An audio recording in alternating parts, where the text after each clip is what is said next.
السلام علیکم۔ میں برسوں سے لوگوں کے مسائل کو حل کرنے کے لیے اللہ والے بندے، ایک اللہ کے بندے سے رجوع کرتا تھا۔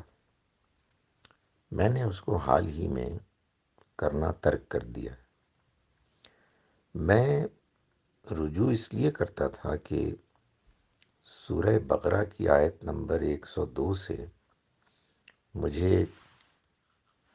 یہ محسوس ہوتا تھا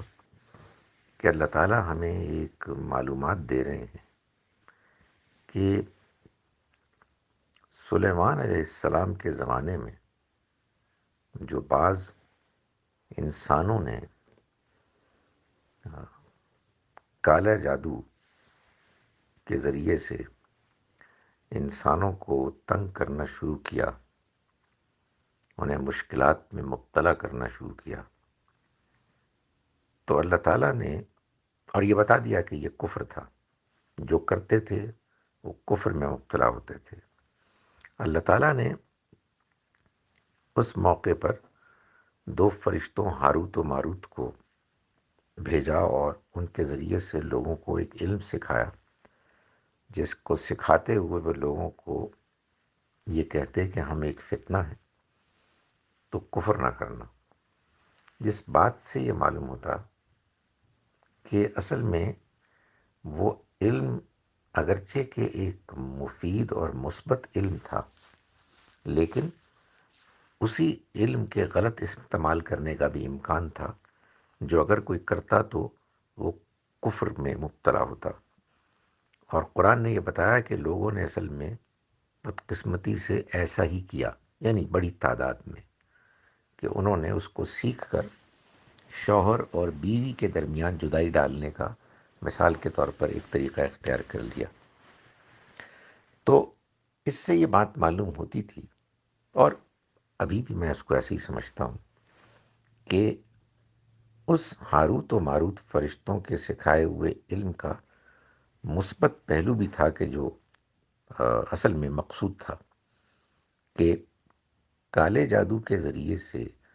جو لوگوں کو تنگ کیا جا رہا ہے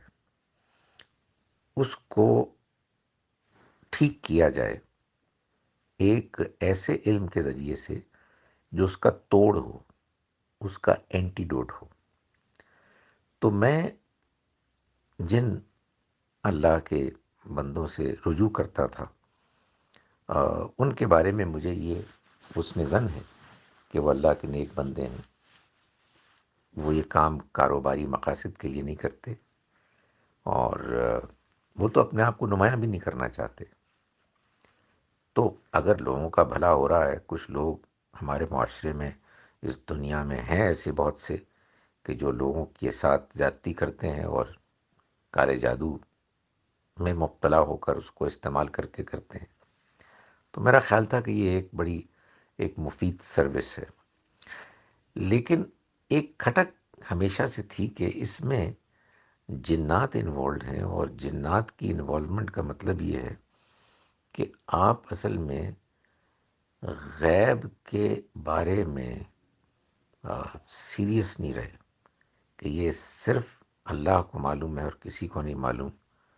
اور اللہ نے اس سے روک دیا ہے کہ ہم غیب کی کوئی خبر بھی جاننے کی کوشش کریں، سوائے اس کے کہ کوئی آپ کے پاس سائنسی طریقہ ہے جس سے آپ کچھ خبریں نئی لے لیتے ہیں، وہ ظاہر ہے وہ پھر غیب اس طرح نہیں ہے۔ اصل میں غیب کے بارے میں جس انداز میں جاننے سے معلوم ہوتا ہے روک دیا گیا ہے، وہ یہ ہے کہ آپ کسی ایسے فرد، کسی ایسی مخلوق سے رجوع کریں کہ جو آپ کو وہاں کی خبر دے کے جہاں کی خبر آپ خود نہیں لا سکتے، کسی سائنسی ذریعے سے، محض ان پر اعتماد کر کے۔ تو خواہ کوئی انسان کتنا ہی نیک کیوں نہ ہو، اور خواہ اس کے پاس جو بھی مخلوق ہے، جنات کتنے ہی اچھے کیوں نہ ہو، لیکن بہرحال ہے تو یہ ایک غیب میں جانے والا کام۔ لیکن مجھ پر یہ غلبہ رہا کہ نہیں، قرآن نے جب اس بات کا اشارہ کیا ہے کہ یہ کالے جادو کا توڑ تو کہیں نہ کہیں ہے موجود، تو اس کو استعمال کرنا چاہیے اگر آپ کو اعتماد ہے ان لوگوں پر کہ جو یہ کام کر رہے ہیں۔ مگر حال ہی میں کچھ ایک معاملے میں جب میں اس بات کو سجیسٹ کر رہا تھا تو دوسری جانب سے بہت واضح طریقے پر ایک انکار ہوا کہ نہیں، ہم اس میں دلچسپی نہیں لیتے، اگرچہ کہ ہمیں تکلیف ہے، پریشانی ہے، لیکن یہ ٹھیک نہیں ہے۔ تو میرے اندر کا وہ جو خلش تھی وہ بہت نمایاں ہو گئی، اور میں نے یہ طے کیا کہ میں اب آئندہ اس کو نہیں کروں گا۔ اللہ تعالیٰ مجھے معاف کرے، جو میں نے کام کیا میں نے جان بوجھ کر تو اس کو غلط سمجھ کے نہیں کیا تھا، بہرحال ایک غلطی تھی، غلطی بڑی تھی۔ اللہ تعالیٰ درگزر فرمائے، مجھے معاف فرما دے۔ میں نے اس کے بندوں کی بھلائی کے لیے ایسا سوچا تھا، اور میں اللہ کا شکر گزار ہوں کہ مجھے دنیا سے رخصت ہونے سے پہلے اس کا اندازہ ہو گیا کہ یہ میں ایک بڑی غلطی کر رہا تھا۔ اللہ تعالیٰ ہم سب کو صحیح راستے کو سمجھنے اور اس کو اختیار کرنے کی توفیق دے۔